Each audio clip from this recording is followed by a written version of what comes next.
30% women depression का शिकार है, जहनी मरीज हो गई है। 1/3 करीब औरत वहाँ पॉपुलेशन जहनी मरीज हो गई है।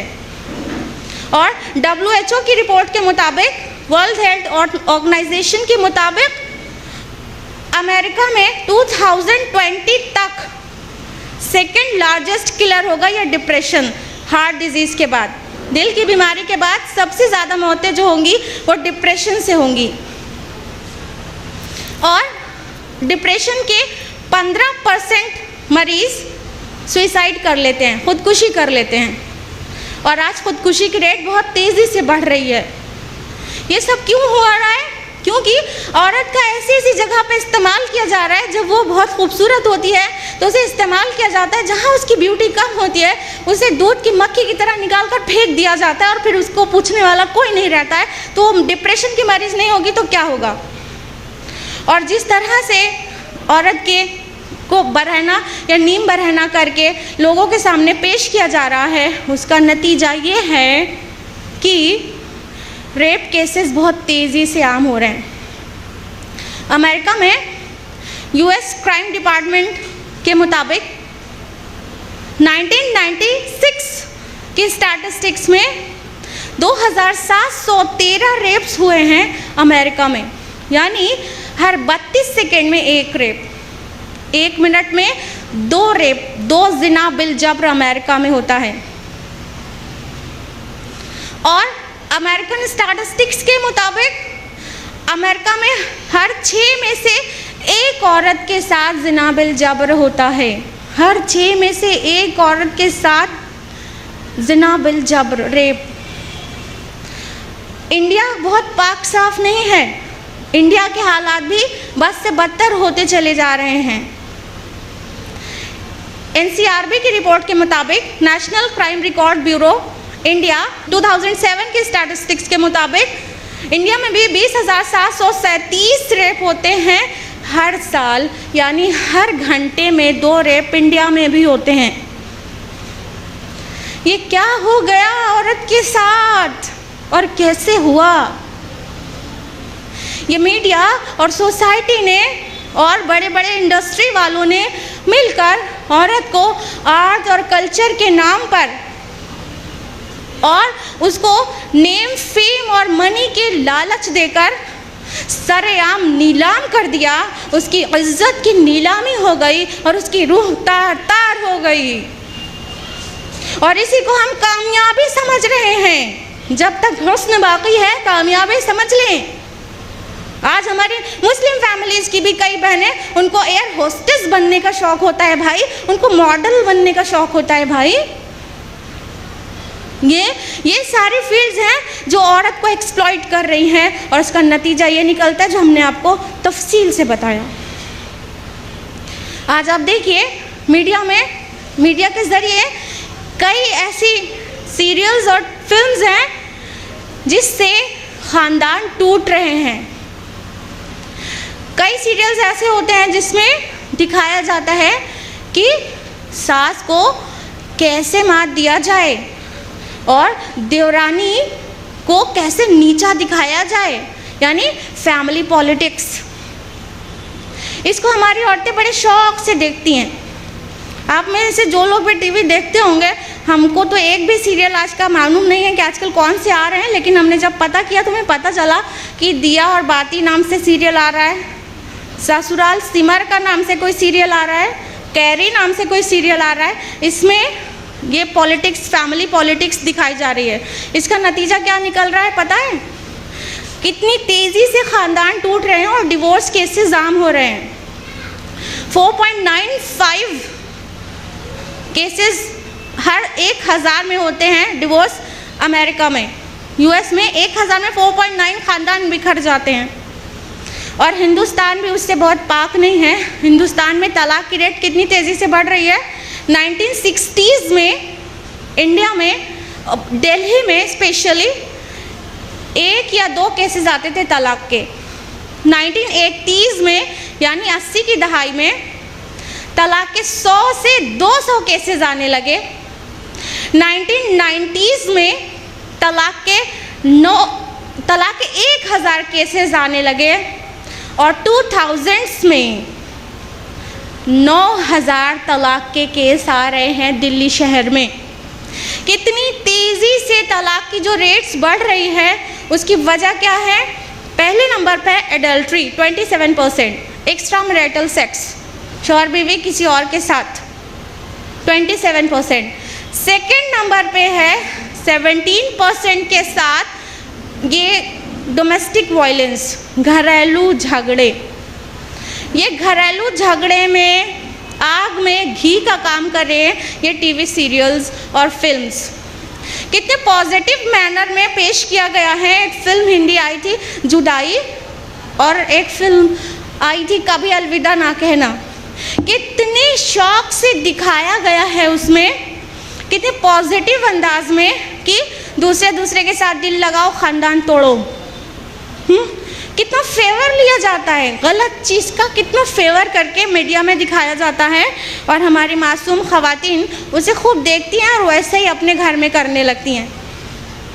तो अगर हम चाहते हैं कि इसके नुकसान से बचें तो हमें मीडिया का एक्सपोजर अपने घरों में नहीं होना चाहिए, देने चाहिए था इस तरह का। आप देखिए मीडिया, स्पेशली वीडियो मीडिया का एक बहुत बड़ा नुकसान है वो ये कि जो भी चीज़ दिखाई जाती है हमारी बेटियां, हमारी बहनें उसकी नक्काली पे आमादा हो जाती हैं। वैसे ही मेकअप करेंगे, वैसे ही कपड़ा चाहिए, वैसे ही फुटवेयर होना चाहिए, इवन चाल ढाल, अदाएं, अंदाज सब कुछ कॉपी किया जाएगा। कोई भी कैरेक्टर हो, हमको तो प्रॉपरली याद नहीं है, मालूम ही नहीं है इनफैक्ट कि सीरियल्स में क्या कैरेक्टर, आजकल लोग बहुत दीवाने। मेरे स्टूडेंट लाइफ में प्रेरणा बहुत सुना करते थे कॉलेज में कि गर्ल प्रेरणा को देखो, प्रेरणा का ऐसा, प्रेरणा का वैसा। अब आजकल कौन सी प्रेरणा है जिससे प्रेरणा ले रही है हमको मालूम नहीं है। जो देखता होगा उसको मालूम होगा कि किसकी कॉपी करके सूट सिलवाती हैं अपना। जो लोग देखते होंगे आप में से उनको मालूम होगा। अब उससे नुकसान क्या है? जो शौहर बेचारा कमज़ोर है, फाइनेंशियली गरीब है, जो वालिद बेचारा गरीब है, उसकी तो ऐसी की तैसी कर देती है बीवी और बेटी मिलके। अगर वो इतने महंगे सूट नहीं दिला सकता, इतनी महंगी कॉस्मेटिक्स नहीं दिला सकता, तो हमको तो वैसे ही चाहिए। अब कई शौहर होते हैं अपनी बीवी से बहुत मोहब्बत करते हैं, जिसकी वजह से वो चाहते हैं हम अपनी बीवी की एक एक ख्वाहिश को पूरी करें। फिर जब उस बीवी की ख्वाहिशात बढ़ती जाती हैं प्रेरणा से प्रेरित होकर, तो फिर वो क्या करता है बेचारा कि हलाल से नहीं पूरा कर पाता तो हराम कमाने लगता है। वो सूद में, वो रिश्वत में मुलविस हो जाता है। किसी तरह मेरी बीवी खुश रहे, किसी तरह मेरी बेटी खुश रहे। और अल्लाह ताला ने क्या फरमाया? सूरह बकरा सूरह नंबर 2 आयत नंबर 188, ला ताकुलू अम्वालकुम बैनकुम बिल बातिल, और तुम आपस में एक दूसरे के माल बातिल तरीक़े से ना खाया करो और ना हाकिमों को रिश्वत पहुंचाकर किसी का कुछ माल हड़प लिया करो नाजायज़ तरीक़े से। और तुम जानते हो रिश्वत हराम है। लेकिन ये शौहर जब मजबूर हो जाता है तो अपनी बीवी को अच्छा ड्रेस दिलाने के लिए और महंगे मेकअप और कॉस्मेटिक्स दिलाने के लिए वो हराम कमाने लगता है। आप सोचिए कि एक औरत ज़रिया बनी अपने शौहर को हराम कमाने पर मजबूर करने का। नतीजा अल्लाह के रसूल सल्लल्लाहु अलैहि वसल्लम की हदीस है, मुस्नद अहमद जिल्द नंबर 3 पेज नंबर 321। हज़रत जाबिर रज़ियल्लाहु अन्हु रावी हैं, फरमाते हैं कि अल्लाह के रसूल सल्लल्लाहु अलैहि वसल्लम ने फरमाया कि जो गोश्त हराम माल से पला हो वो जन्नत में नहीं जाएगा। हराम माल से परवान चढ़े गोश्त के जहन्नम ही ज़्यादा लायक है। अब सोच लीजिए एक औरत, एक मुहसिना, उसका क्या रोल होना चाहिए था और क्या हुआ कि वो अपने शौहर, अपने बच्चों, अपनी पूरी फैमिली जो भी फीड कर रहा है नाजायज़ तरीक़े से, उन सब को जहन्नम में ले जाने का ज़रिया बन गई। जबकि अल्लाह ताला ने और उसके रसूल ने कितनी इज़्ज़त दी थी हमें। सुनन नसाई की हदीस है, जिल्द नंबर 2 किताबुन निकाह, बाब नंबर 1626, हदीस नंबर 3237। हज़रत अब्दुल्ला इब्न अम्र बिन आस रज़ियल्लाहु अन्हु रावी हैं, फरमाते हैं कि अल्लाह के रसूल सल्लल्लाहु अलैहि वसल्लम ने फरमाया, दुनिया सारी की सारा का सारा माल और मता है, फ़ायदे की चीज़ है, और इसमें सबसे बढ़कर मालियत की चीज़ नेकबख्त औरत है। जिसको नेक और खुश अखलाक बीवी मिली, उसे दुनिया में सबसे बढ़कर दौलत मिली। हम क्या बन सकते थे, हम क्या बन सकते थे अगर हम नेक रहते, तो हम सबसे बेहतरीन एसेट होते अपने शौहर के लिए। लेकिन हम इनकी नक्काली में, इन फहश औरतों की नक्काली में कटरीना कैफ जैसा दिखने में और ऐश्वर्या राय जैसे स्टाइल कॉपी करने में हम पूरे ख़ानदान को जहन्नम में ले जाने की वजह बन गए। सिर्फ आखिरत में नहीं, दुनिया में भी उसका नुकसान है। जो महंगी महंगी कॉस्मेटिक्स इस्तेमाल करते हैं, हम तो बहुत अच्छी कंपनी की कॉस्मेटिक इस्तेमाल करते हैं, उसके बावजूद वो अच्छी कंपनी की कॉस्मेटिक्स कैसी होती हैं पता है? अमेरिका में FDA से चेक भी नहीं होती, फूड एंड ड्रग एडमिनिस्ट्रेशन से सारी कॉस्मेटिक्स चेक भी नहीं होती और मार्केट में रहती है। कई कॉस्मेटिक्स ऐसी होती है जिसमें कई केमिकल्स होते हैं जो स्किन एब्जॉर्ब कर लेती है, और जिसकी वजह से कई डिजीज़ेस होती हैं स्किन की, और उनमें सबसे कॉमन है इरिटेंट कॉन्टैक्ट डर्मेटाइटिस और एलर्जिक कॉन्टैक्ट डर्मेटाइटिस। ये होती है टोनर से, क्लींजर से और फेशियल ट्रीटमेंट से। और कई ऐसे एनवायरमेंटल ग्रुप, अमेरिका के एनवायरमेंटल ग्रुप ने पता लगाया है कि कई कॉस्मेटिक्स में कार्सिनोजेनिक एलिमेंट्स होते हैं, कैंसर पैदा करने वाले, तो उससे कैंसर होने लगता है और कई डिजीज़ेस होने लगती हैं। इतना ही नहीं, जो हेयर कलर के पीछे सब दीवाने हैं, सबको पता भी है कि हेयर कलर से हेयर फॉल होता है, बाल झड़ने लगते हैं। लेज़र थेरेपी, इलाहाबाद और छोटे छोटे टाउन में लेज़र थेरेपी करा रही हैं, नॉर्मल फिजियोलॉजी को बदल रही हैं, हार्मोनल चेंजेस होने लगते हैं, हार्मोनल डिसऑर्डर हो जाता है लेज़र थेरेपी से। आजकल पतले होने का बड़ा शौक़ है सबको, जिसकी वजह से कई लोग स्लिमिंग पिल्स खाते हैं, पतले होने के लिए दवाएं खाते हैं, दीवाने हो गए। अब उनको ज़ीरो फिगर चाहिए। ज़ीरो फिगर पाने की होड़ में क्या होता है कि कई लोग ये पतले होने की बात को मेडिकल साइंस जो है डिजीज़ की तरह लेने लगी है, बीमारी जानने लगी है, और उस बीमारी का नाम है एनरेक्सिया नर्वोसा, और एनरेक्सिया के 5% पेशेंट मर जाते हैं। इज़राइल की एक मशहूर मॉडल हिला एलमेलिच, वो इस स्लिमिंग के चक्कर में मर गई 2011 नवंबर में, और जब वो मरी है तो उसका वेट था 7 साल की बच्ची के बराबर। ये ज़ीरो फिगर पाने के चक्कर में फिगर तो ज़ीरो नहीं हुआ, सांसें ज़रूर ज़ीरो हो गई। और हम लोग कई तरह के स्लिमिंग चीज़ इस्तेमाल करने लगते हैं। डाइटिंग का बहुत शौक़ है, अभी ज़ीरो फिगर पाना है तो डाइटिंग करना पड़ेगा, डाइटिंग डाइटिंग डाइटिंग, यहाँ तक कि बीमार हो जाते हैं। और डाइटिंग की कई साइड इफ़ेक्ट्स हैं, कई तरह की डिजीज़ेस होने लगती हैं। और ये डाइटिंग और स्लिम दिखने के लिए कितनी कमा रहे हैं कंपनीज पता है? US में 2000 करोड़ एनुअल रिटर्न है खाली ये स्लिमिंग के सारे प्रोडक्ट्स बनाने का।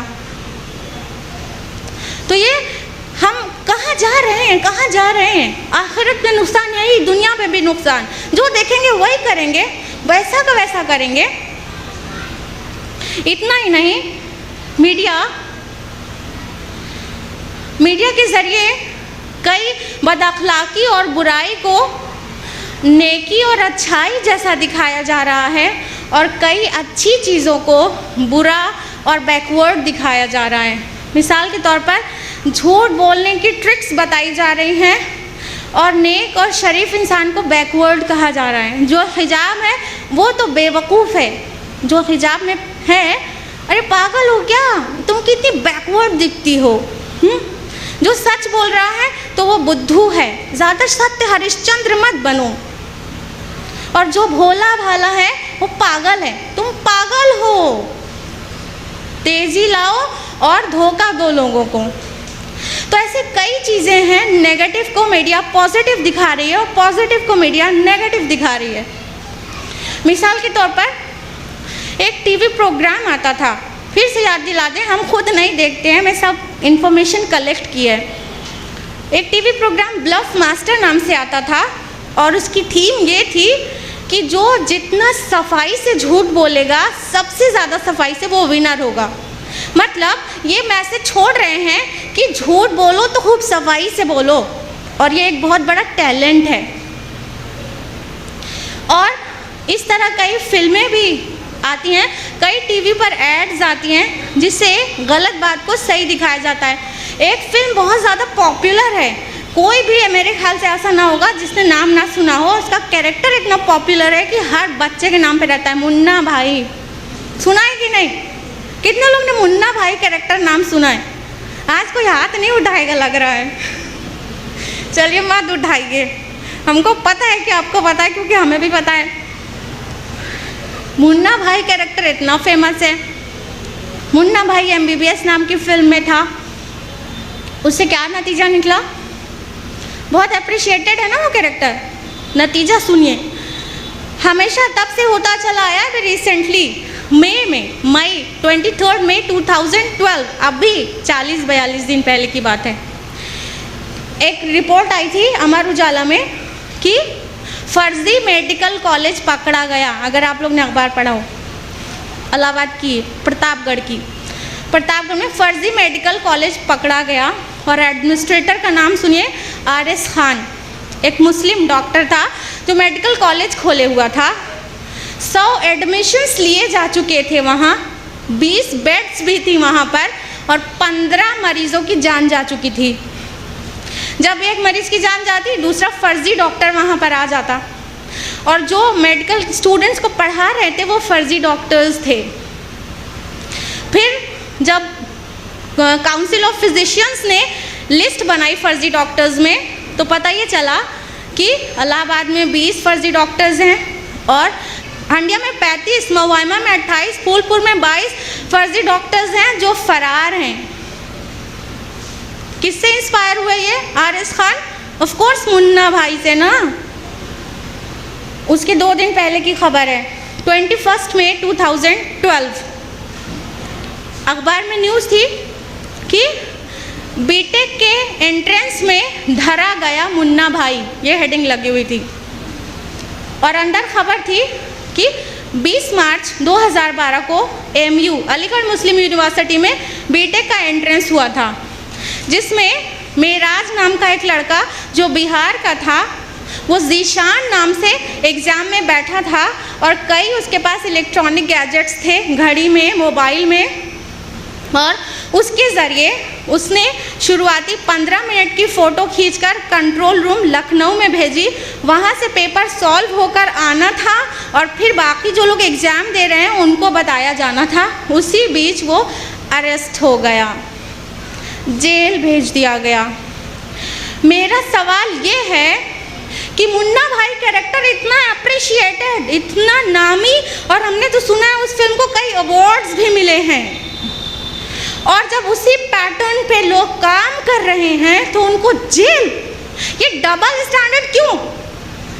अगर ये वाकई गलत था, मुन्ना भाई धरा गया जो MU में, और वो जो धरा गया वहाँ मेडिकल कॉलेज फर्जी खोला हुआ, अगर वो गलत था तो मुन्ना भाई कैरेक्टर इतना अप्रिशिएटेड क्यों? अरे बुराई को मिटाना है तो ऊपर ऊपर से क्यों मिटाते हो? जड़ से मिटाओ ना। कितनी ऐसी बातें हैं जिससे समाज में गलत बात को लोग कबूल करने लगे हैं, और उससे ट्रिक्स मिलती है लोगों को गलत काम को प्लान और प्लॉट करने की। आप देखिए कि एक प्रोग्राम आता था, सुना है, राखी का इंसाफ। उसमें एक मैरिड कपल आया, हस्बैंड और वाइफ। राखी और बीवी ने मिलकर हस्बैंड को इतने ताने दिए, इतनी गंदी इतनी वल्गर बातें कही कि हस्बैंड ने दूसरे दिन सुसाइड कर लिया, खुदकुशी कर लिया। अब जिसको इंसाफ का अलिफ नहीं पता वो लोग इंसाफ करेंगे। ये ऐसे प्रोग्राम्स टीवी पर आ रहे हैं, और हालत ये है कि कई ऐसे एड्स हैं जिसमें जानलेवा स्टंट्स दिखाए जाते हैं। बहुत सारे जानलेवा स्टंट सीन दिखाए जाते हैं एड्स में, फिल्म्स में, टीवी प्रोग्राम्स में, हॉलीवुड फिल्म्स